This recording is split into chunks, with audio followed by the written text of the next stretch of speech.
भगवद गीता अध्याय 14।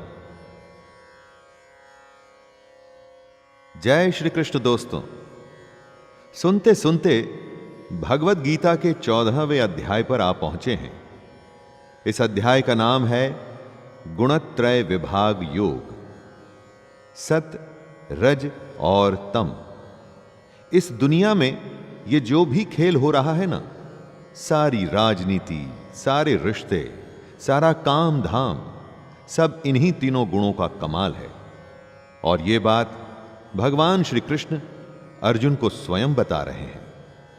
मैं शैलेंद्र भारती आपका इस अध्याय में हार्दिक स्वागत करता हूं। आइए प्रारंभ करते हैं भगवद गीता का अध्याय 14, गुणत्रय विभाग योग। श्री भगवानुवाच परं भूयः प्रवक्ष्यामि ज्ञानानं मानमुत्तमं यज्ञात्वा मुनयः सर्वे परां सिद्धिमितो गतः। ज्ञान उस जल धारा की तरह है जो बड़े से बड़े पत्थर पर अपना प्रभाव छोड़ जाता है, लेकिन तभी जब वो निरंतर होता है। ज्ञान की साधना आसान नहीं है, लगे रहना पड़ता है। ऐसा ही कृष्ण इस श्लोक में कह रहे हैं। हे अर्जुन, समस्त ज्ञानों में भी सर्वश्रेष्ठ इस परम ज्ञान को मैं तेरे लिए फिर से कहता हूं। फिर से उस ज्ञान को बताएंगे जिसे जानकर बड़े बड़े ऋषि मुनि सिद्धि को प्राप्त हो गए थे। दोस्तों, कार चलती है लेकिन यह पता नहीं होता कि कहां जाना है। इसका ज्ञान उस ड्राइवर को ही होता है जो उसे चला रहा होता है। अगर आप चाहते हैं कि आप में और बिना ज्ञान के काम करने वाले में फर्क हो, तो ज्ञान हासिल करने की कोशिश करिए। इदं ज्ञानमुपाश्रित्य मम साधर्म्यमागताः सर्गेऽपि नोपजायन्ते प्रलयेन व्यथन्ति च। बार बार कितनी ही बार कृष्ण गीता में दोहरा चुके हैं कि ज्ञान जिसे हासिल हो जाता है वो परम सिद्धि को प्राप्त होता है, जन्म मरण के चक्कर से बच जाता है, मृत्युलोक में उसे नहीं आना पड़ता। अगर इतनी बार कृष्ण ने कहा है तो स्वाभाविक ही है कि यह सबसे बड़ी बात होगी। अपने इस ज्ञान के बारे में बताते हुए कृष्ण कह रहे हैं कि हे अर्जुन, इस ज्ञान में स्थिर होकर वह मनुष्य मेरे जैसे स्वभाव को ही प्राप्त होता है। वह जीव न तो सृष्टि के प्रारंभ में फिर से उत्पन्न होता है और न ही प्रलय के समय कभी व्याकुल होता है। मम योनिर्महद् ब्रह्म तस्मिन् गर्भं दधाम्यहं संभवः सर्वभूतानां ततो भवति भारत। ये जो प्रकृति है इसे ही योनि मानना चाहिए, यानी कि माता। कृष्ण कहते हैं कि 8 तत्वों वाली जड़ प्रकृति ही समस्त वस्तुओं को उत्पन्न करने वाली योनि है। जड़ प्रकृति, इसका अर्थ है जो भी अनकॉन्शियस है। दोस्तों, ये 8 तत्व हैं: जल, अग्नि, वायु, पृथ्वी, आकाश, मन, बुद्धि और अहंकार। और कृष्ण ब्रह्म यानी कि आत्मा को चेतना रूपी बीज की तरह स्थापित करते हैं। चेतना का अर्थ है कॉन्शियसनेस। इस जड़ चेतन के संयोग से ही सभी चर अचर प्राणियों का जन्म संभव होता है। अगर हमसे हमारी कॉन्शियसनेस छीन ली जाए दोस्तों, तो हम निर्जीव हो जाएंगे। जीवित और मृत में यही फर्क होता है। सर्वयोनिषु कौन्तेय मूर्तयः संभवन्ति यः तासां ब्रह्म महद् आद्यो निरहं बीज प्रदः पिता। कृष्ण कह रहे हैं कि जो भी प्राणी होता है, चाहे भालू हो या शेर, या फिर एक्सटिंक्ट हो चुके डायनासोर हो, या हम और आप, जो भी शरीर धारण करने वाले प्राणी हैं, उनको धारण करने वाली जड़ प्रकृति ही माता है, और कृष्ण ब्रह्म यानी कि आत्मा रूपी बीज को स्थापित करने वाला पिता। प्राणी का जन्म माता और पिता से ही संभव है। जो काया है, शरीर है, बॉडी है, बिना प्राण के वो जड़ प्रकृति है। और जब उस शरीर में प्राण आ जाते हैं, लाइफ आ जाती है, वो तभी संभव होता है जब उसमें आत्मा आती है, और वो आत्मा डालने वाले पिता कृष्ण ही हैं।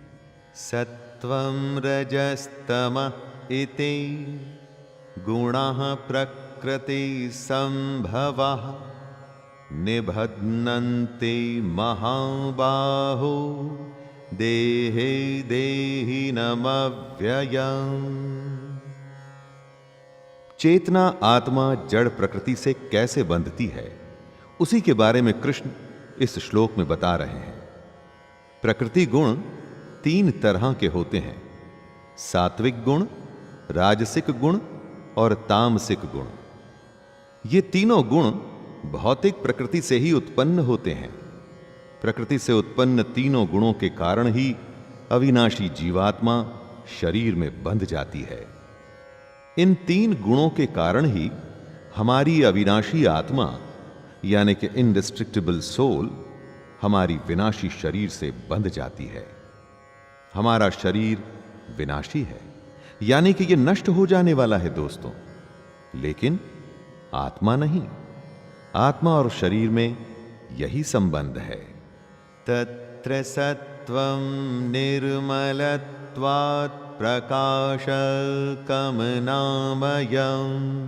सुखसंगेन बध्नाति ज्ञानसंगेन चानघ। तीनों गुण एक तरह के बंधन हैं जिससे हमारी आत्मा शरीर से बंधती है।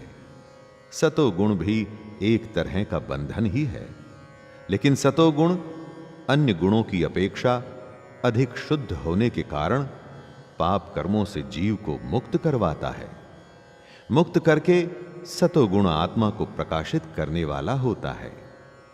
आत्मा हमारे अंदर ही है, लेकिन अज्ञान की वजह से हम उसे देख नहीं पाते, उसके बारे में जान नहीं पाते। सतोगुण हमको अज्ञान से दूर कर हमारा साक्षात्कार हमारी ही आत्मा से कराता है। क्योंकि सतोगुण भी बंधन ही है, तो इस गुण से जीव सुख और ज्ञान के अंधकार में बंध जाता है। रजोरागात्मकं विद्धि तृष्णा संग समुद्भवं तन्निबध्नाति कौन्तेय कर्म संगेन देहिनम्।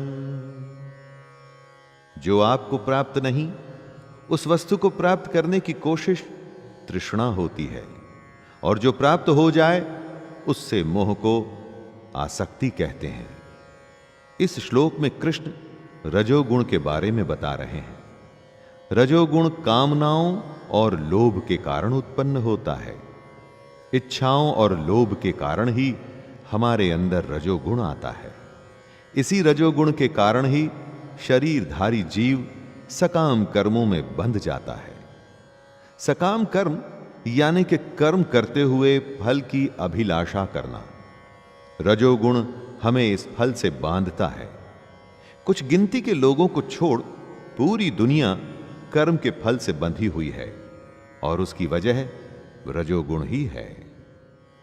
तमस्त्वज्ञानजं विद्धि मोहनं सर्वदेहिनां प्रमादालस्य निद्राभिस्तन्निबध्नाति भारत। तमोगुण को समझाते हुए कृष्ण कहते हैं कि शरीर के प्रति मोह के कारण अज्ञान से जो उत्पन्न होता है उसे तमोगुण कहते हैं। इसी तमोगुण के कारण जीव प्रमाद में आता है, यानी कि पागलपन में बेकार के काम करने की प्रवृत्ति में आता है। तमोगुण से ही आलस्य होता है, यानी कि आज के काम को कल पर टालने की प्रवृत्ति। और निद्रा भी तमोगुण का ही लक्षण है। निद्रा का अर्थ है अचेत अवस्था में न करने योग्य कार्य करने की प्रवृत्ति। कितनी ही बार कितने ही लोग मशीन की तरह बस काम करते रहते हैं दोस्तों, बिना सोचे समझे, किसी पागलपन, लालच या अज्ञान में बस लगे रहते हैं। वो प्रमाद और निद्रा का मिश्रण है और इसकी वजह होती है तमोगुण। सत्वं सुखे संजयति रजः कर्मणि भारत, ज्ञानमावृत्य तु तमः प्रमादे संजयत्युत।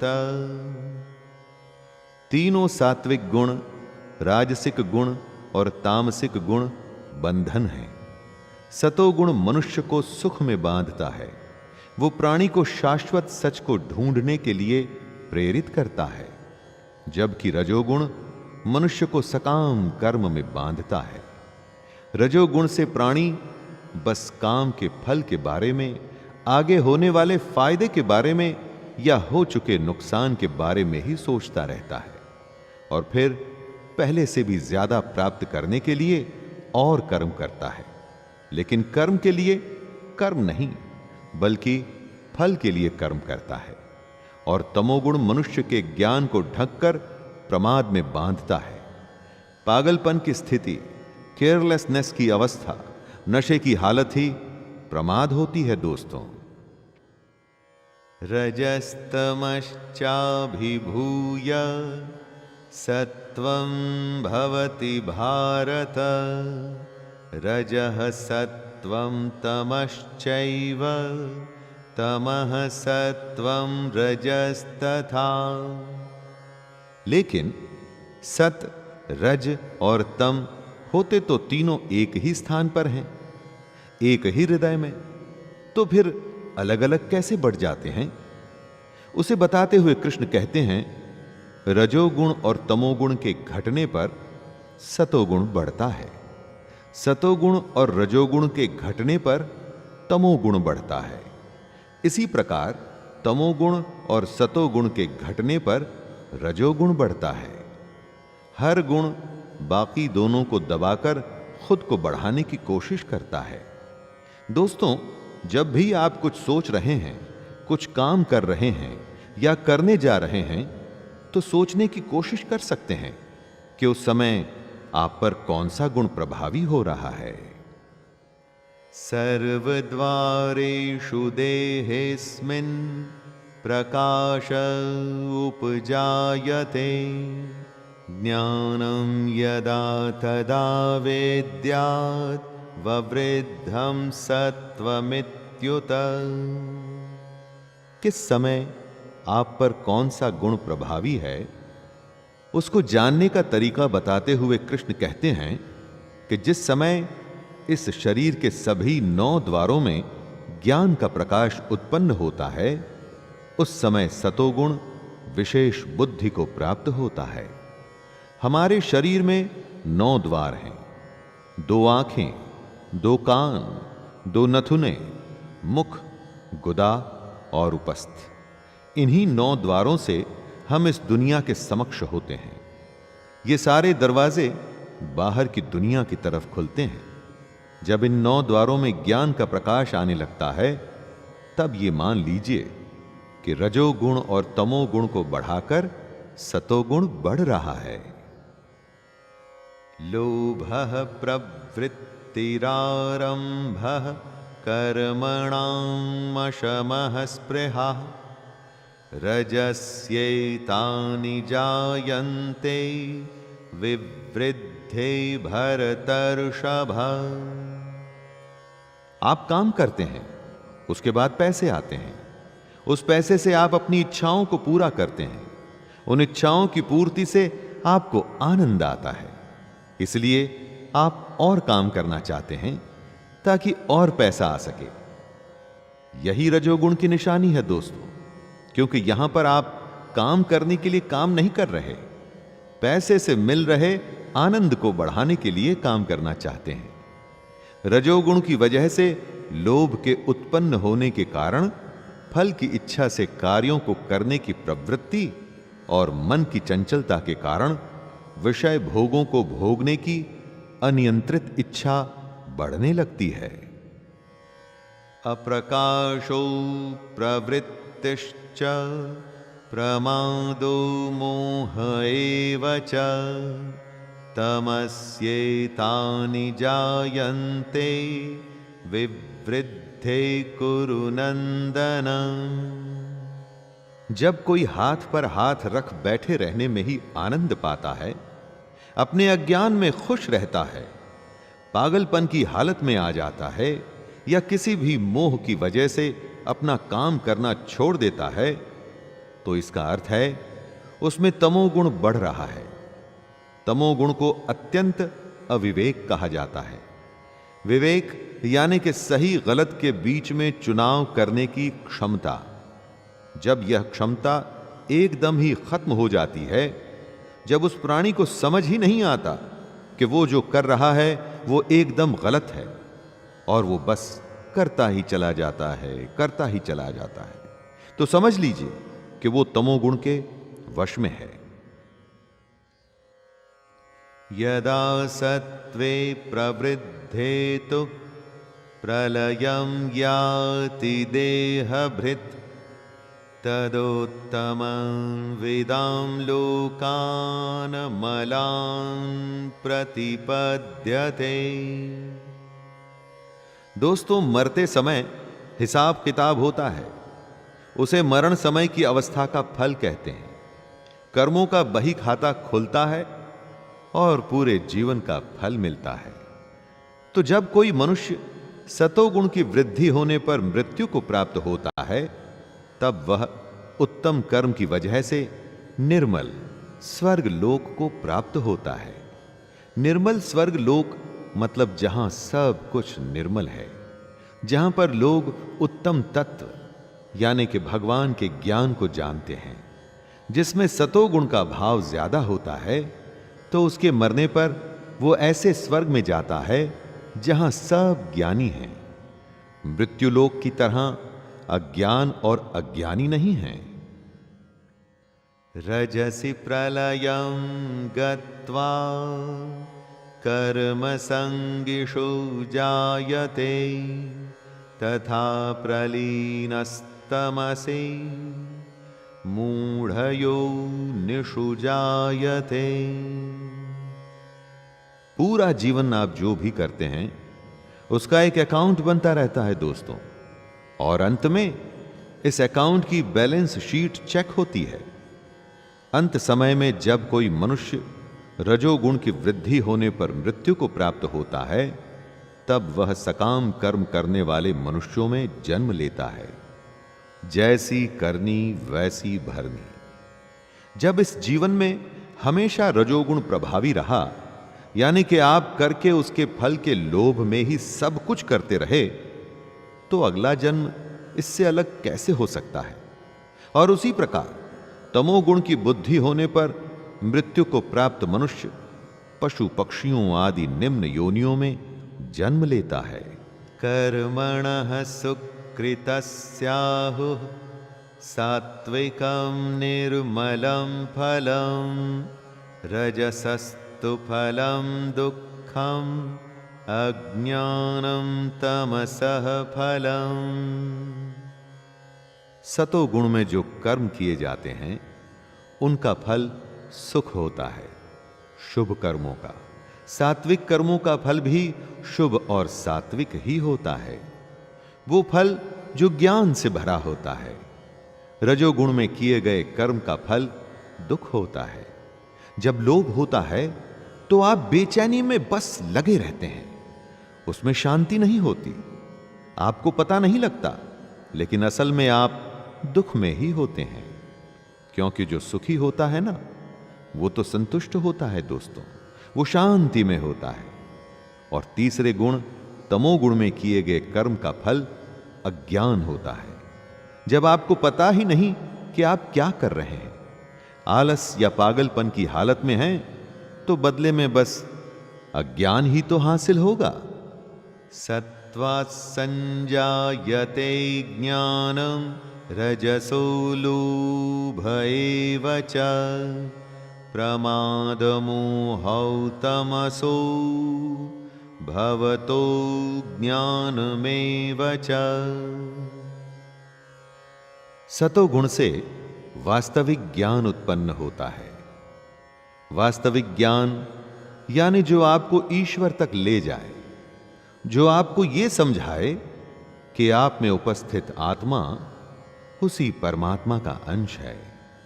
यह हमारे अंदर अज्ञान की परत हटने के बाद ही संभव होता है। रजोगुण से निश्चित रूप से लोभ ही उत्पन्न होता है। लोभ कभी न खत्म होने वाली हालत होती है। आपको लगता है कि बस इतना हो जाए और उसके बाद आप रुक जाएंगे। ना, लोभ कभी नहीं रुकने देता दोस्तों। और तमोगुण से निश्चित रूप से प्रमाद, मोह, अज्ञान ही उत्पन्न होता है। इसीलिए तमोगुण तीनों में सबसे बुरी अवस्था होती है। ऊर्ध्वं गच्छन्ति सत्त्वस्था मध्ये तिष्ठन्ति राजसाः जघन्यगुणवृत्तिस्था अधो गच्छन्ति तामसाः। सत, रज और तम तीनों गुण हमको किसी न किसी योनि में भेजते हैं। तीनों गुण बंधन हैं, तीनों ही बांधते हैं। सतोगुण में स्थित जीव स्वर्ग के उच्च लोकों को जाता है। स्वर्ग के उच्च लोक यानी कि जहां ज्ञान होता है, ज्ञानी होते हैं, जहां दुख नहीं होता। रजोगुण में स्थित जीव मध्य में यानी कि पृथ्वी लोक में ही रह जाते हैं, यानी उनका फिर से जन्म होता है और वो वापस से मनुष्य योनि में आते हैं। और तमोगुण में स्थित जीव पशु आदि नीच योनियों में नरक को जाते हैं। नीच योनि से मतलब जो मनुष्य नहीं यानी कि जानवर हैं, वो कैसे अपने अज्ञान को दूर कर आत्मा को पहचानेगा? नान्यं गुणेभ्यः कर्तारं यदा दृष्टानुपश्यति गुणेभ्यश्च परं वित्ति मद्भावं सोऽधिगच्छति। अगर सत, रज और तम तीनों ही बंधन हैं और ये हम में प्रकृति के कारण होते ही हैं, तो आपको लगेगा कि इनसे बचना संभव नहीं, किसी न किसी बंधन में बंधेंगे। परंतु ऐसा नहीं है दोस्तों। जब कोई मनुष्य प्रकृति के तीनों गुणों के अतिरिक्त अन्य किसी को करता नहीं देखता है और स्वयं को ही दृष्टा रूप से देखता है, तब वह प्रकृति के तीनों गुणों से परे स्थित होकर कृष्ण को, परमात्मा जानकर उसके दिव्य स्वभाव को ही प्राप्त होता है। आपको लगता है कि करने वाले आप हैं, यही भूल है। करने वाले ये तीनों गुण हैं। जब आप इस बात को समझकर दृष्टा बन अपने इन गुणों को पहचान कर इन्हें देखने लगते हैं, तब आपको ज्ञान की प्राप्ति होती है। गुणानेता नतीत्य त्रिंदेहि देह समुद्भवान् जन्म मृत्यु जरा दुःखैर् विमुक्तो मृतमश्नुते। सत, रज और तम, इन नाम के तीनों बंधनों से बचना संभव है। और संभव ही नहीं, यही तो एकमात्र लक्ष्य भी है। जो इस बात को समझ जाते हैं, वो शरीरधारी जीव प्रकृति के इन तीनों गुणों को पार कर जाते हैं। ऐसा होने पर आप बंधन से छूट जाते हैं। जन्म, मृत्यु, बुढ़ापा तथा सभी प्रकार के कष्टों से मुक्त होकर इसी जीवन में परम आनंद स्वरूप अमृत का भोग करते हैं। परम आनंद वो आनंद की अवस्था है जो कभी खत्म नहीं होती दोस्तों। बाकी हमारे सांसारिक यानी कि वर्ल्डली प्लेजर बहुत ही थोड़े समय के होते हैं। हैरानी की बात है कि हम सब क्षणिक आनंद के पीछे भागते हैं, परम आनंद के पीछे नहीं। अर्जुन उवाच कैर्लिङ्गस्त्रीन् गुणानेत अनतीतो भवति प्रभो किमाचारः कथं चैतांस्त्रीन् गुणानतिवर्तते। कृष्ण की बातें सुन अर्जुन के मन में प्रश्न आता है और वो पूछता है, हे प्रभु, प्रकृति के तीनों गुणों को पार किया हुआ मनुष्य किन लक्षणों के द्वारा जाना जाता है? जो पुरुष इन तीनों बंधनों से मुक्त हो जाता है तो उसके क्या लक्षण होते हैं? वो किस तरह का आचरण करता है? और सबसे बड़ी बात कि वो मनुष्य प्रकृति के तीनों गुणों को किस प्रकार से पार कर पाता है? ऐसा क्या करना पड़ता है कि जिससे वो इन तीनों बंधन से छूट जाए? हमारा हर काम सत, रज और तम तीनों में से किसी एक से प्रभावित होता ही है, तो फिर हम इनसे बचे कैसे? श्री भगवानुवाच प्रकाशं च प्रवृत्तिं च मोहमेव च पांडव न द्वेष्टि संप्रवृत्तानि न निवृत्तानि कांक्षते। कृष्ण कहते हैं, जो मनुष्य इन तीनों में से किसी भी गुण से घृणा नहीं करता और समान भाव रखता है और ना तो उनमें प्रवृत्त ही होता है ना ही उनसे निवृत्त होने की इच्छा ही करता है, वो इन बंधनों से बच जाता है। ईश्वरीय ज्ञान रूपी प्रकाश होता है सतोगुण, कर्म करने में आसक्ति होती है रजोगुण, तथा मोह रूपी अज्ञान को कहते हैं तमोगुण। जो इन तीनों से घृणा ना कर, ना इनसे द्वेष नहीं रखता, ना तो वो इन गुणों में रुचि दिखा इनमें शामिल होने की कोशिश करता है और ना ही इन गुणों से निवृत्त होने की कोशिश करता है। इन गुणों को पहचान इनके बंधन से छूटना है, न कि इनसे घृणा करनी है। उदासीनवदासीनो गुणैर्यो न विचाल्यते गुणावर्तन्त इत्येव योऽवतिष्ठति निंगते। जब आप उदास होते हैं तो क्या किसी भी वस्तु या बात में रुचि लेते हैं? नहीं। उसी तरह से अगर हमें सत, रज और तम गुणों से छुटकारा पाना है तो एक उदास व्यक्ति की तरह ही बर्ताव करना है। कृष्ण कहते हैं कि जो उदासीन भाव में स्थित रहकर किसी भी गुण के आने जाने से विचलित नहीं होता है और गुणों को ही कार्य करते हुए जानकर एक ही भाव में स्थिर रहता है, वो इन गुणों से पार हो जाता है। कर्ता आप नहीं, आपके ये गुण हैं। एक उदासीन की तरह आपको इनका दृष्टा यानी कि देखने वाला बनना है। न इन गुणों में रुचि रखनी है और ना ही इनसे घृणा करनी है। समदुःख सुखः स्वस्थः समलोष्टाश्मकाञ्चनः तुल्यप्रिया प्रियो धीरस्तुल्यनिन्दात्मसंस्तुतिः। समानता की स्थिति क्या होती है? जब आप सुख और दुख में समान भाव में स्थित रहते हैं, जब आप अपने आत्म भाव में स्थित रहते हैं, आपको बाहर के किसी भाव की आवश्यकता नहीं। जब आप मिट्टी, पत्थर और स्वर्ण को एक समान समझने लगते हैं, जब आपके लिए न तो कोई प्रिय है और न ही कोई अप्रिय, जब आप निंदा और स्तुति में अपना धीरज नहीं खोते, अगर आप इस तरह के समान भाव में आते हैं तो इन तीनों सत, रज और तम गुणों के बंधन से बच सकते हैं। यही उस पुरुष के लक्षण होते हैं जो इन गुणों से पार पाता है। मानापमानयोस्तुल्यस् तुल्यो मित्रारिपक्षयोः सर्वारंभ परित्यागी गुणातीतः स उच्यते। प्रकृति के तीन गुणों सत, रज और तम से पार पाना आसान नहीं।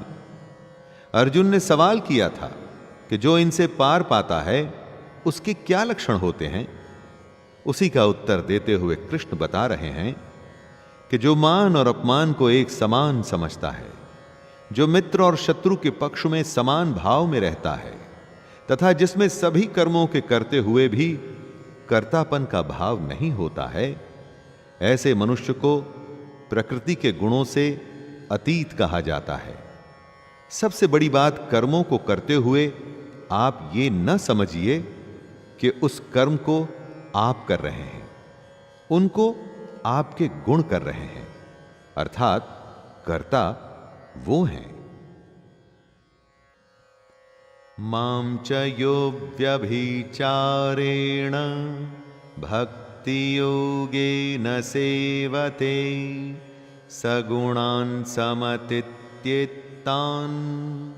ब्रह्म भूयाय कल्पते। अनन्य भक्ति वो होती है जिसमें कोई और न आ सके। जो मनुष्य हर परिस्थिति में बिना विचलित हुए अनन्य भाव से कृष्ण की भक्ति में स्थिर रहता है, वह मनुष्य प्रकृति के तीनों गुणों को अति शीघ्र पार करके ब्रह्म पद पर स्थित हो जाता है।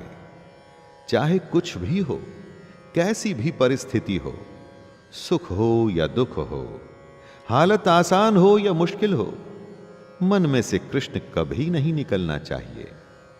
यहां पर कृष्ण से मतलब परमात्मा भी है दोस्तों, और आपका कर्म भी, जिसे आपको कर्तव्य की तरह करना है।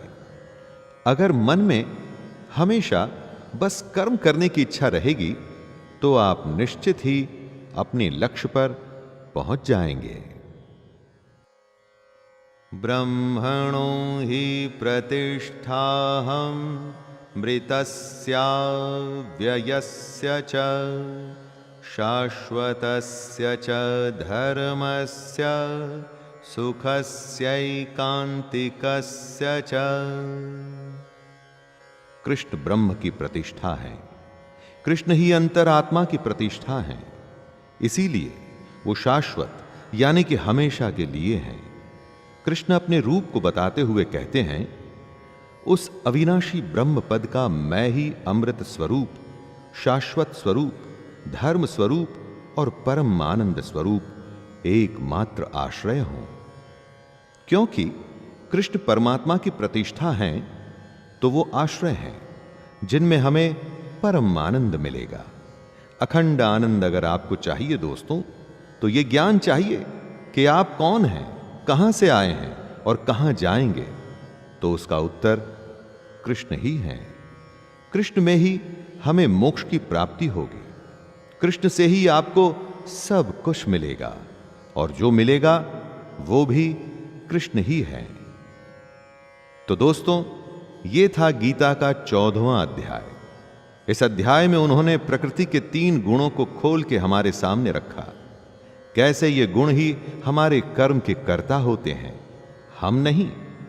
इन्हीं गुणों के खेल से निकलकर, इस बंधन से छूटकर हम मोक्ष को पा सकते हैं। तो अगले अध्याय में फिर से भेंट होगी। तब तक के लिए अपने दोस्त शैलेंद्र भारती को आज्ञा दीजिए। जय श्री कृष्ण।